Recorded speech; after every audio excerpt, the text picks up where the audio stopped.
everyone, it's Lindsay and welcome back to my channel. Today I'm doing the second installment in my new video series that is book recs for writing subject that you're writing. My first book recommendations video was on writing in third person. I will link that up below just in case you missed it.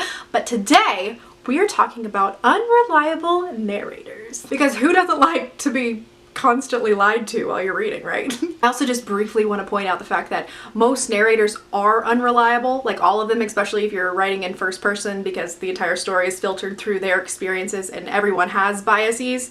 So technically all narrators are unreliable, but for the sake of this video, we're talking about the ones that are used purposely for a plot or character device. Two things before we get into the recommendations. I do want to warn you that this video will be spoilery, since most of the time the fact that a narrator is being unreliable is actually the plot twist in most books. To check and see if there is a book on your TBR that you don't want to be spoiled for, I will go ahead and in the description list all of the books that I'm going to be talking about. The other thing is that I had a really hard time on my little list here coming up with any middle grade. I don't think that the literary device of unreliable narrators is really a thing in middle grade. So if you know the middle grade with an unreliable narrator, let me know down in the comments because I would love to add it to my list. So you either have an unreliable narrator that is purposefully lying to you as the reader for some reason, or you have characters that aren't able to tell the difference between reality and their fictitious world because of mental illness or other, sometimes magical factors. So I'm going to talk about the latter first. These are the characters who usually don't know that they're being unreliable. The first book recommendation I have for you guys is a YA thriller called We Were Liars by E. Lockhart. This follows a wealthy family, particularly a wealthy girl who goes to this island every summer,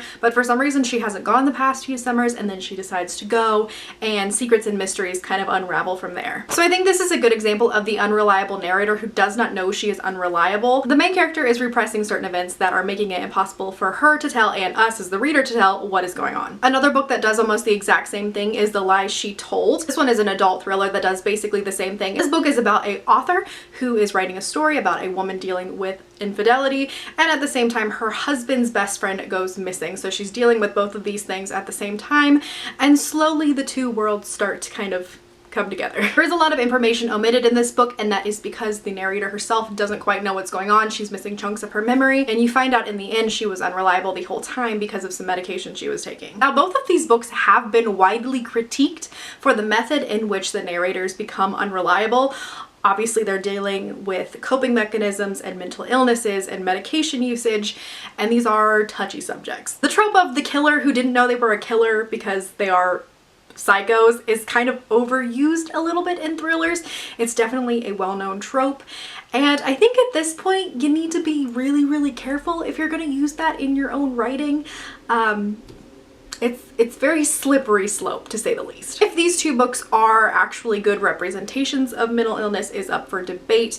However, I think they are still a good idea to reread. That way, you know you have the source material, you can read the reviews and see for yourself if this is something you want to explore. Another book that kind of falls in the same category is Dead House. Now, this is a YA horror novel that kind of toes the line between, is this character unreliable because she has a mental illness, or is she unreliable because she is possibly possessed by a demon? I really love books that toe the line between a realistic killer or a supernatural being, and I think this book does it really well. Again, there's lots of critique of this on mental health and the portrayal of multiple personality disorder, so that is something to look up, to think about if you're gonna go down this lane. Okay, and as for the other category, this is my favorite category of unreliable narrators.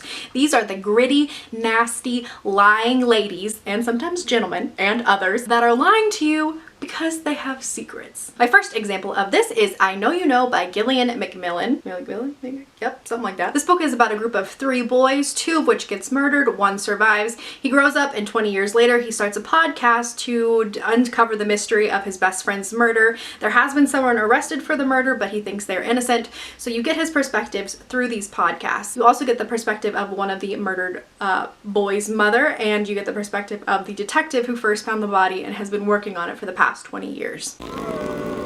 This book is just such a good example of unreliable narrators because the author has written it in a way that in the beginning she has set up these characters and she makes you have very strong snap judgments about who they are. You know this guy is good, you know this girl is bad, you know this person is whatever. But as the story progresses, there is this slow unravel, and almost beat by beat your snap decisions are broken apart, and you learn that everyone has secrets and no one is who they seem, and it's just wonderful. The next recommendation I have is actually a cozy mystery, and it is one of my favorites, and that is Agatha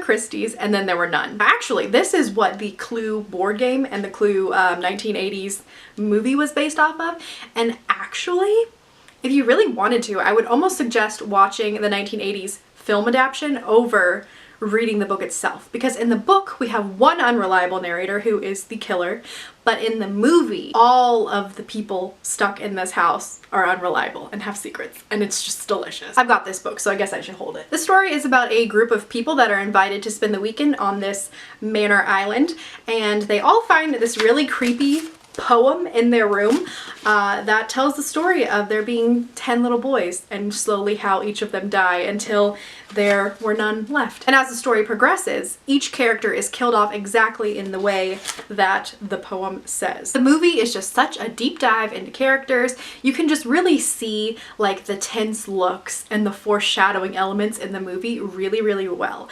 So I recommend that. Of course, I have no way of talking about this without mentioning the queen herself, Gillian Flynn. Gone girl, just gone girl. Somehow have not been spoiled for this twist. Congratulations, it's great. Read the book. This follows a husband and a wife where the wife has gone missing, but she's left a diary behind, and the husband is pretty much thought to be the killer. We follow both of their perspectives, and it just gets so crazy so fast. What I really like about this story is there's actually chapters in there where one of the characters goes, oh, by the way, I've been lying to you this whole time. Let me actually tell you the truth now. And I love it.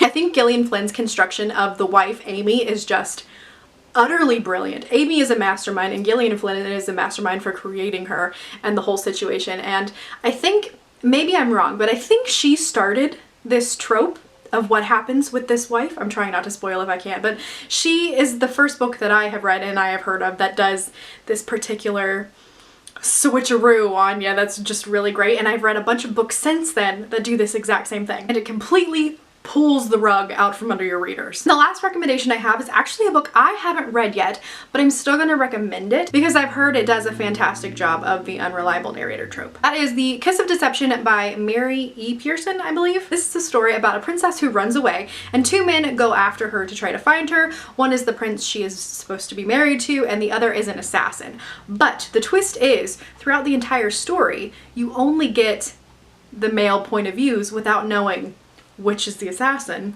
and which is the prince. It sounds like this would be a great example to look into if you're doing multiple unreliable narrators and different perspectives. If you have read it, let me know down in the comments if it does a good job, because I haven't, but I might pick it up myself. Alrighty you guys, so those are all of the great books that I have read or heard of that have unreliable narrators or explore unreliable narrators. Let me know down in the comments if you have any book recs yourself that deal with this topic. I would love to know. Don't forget to like and subscribe, and I'll see you in the next one. Bye!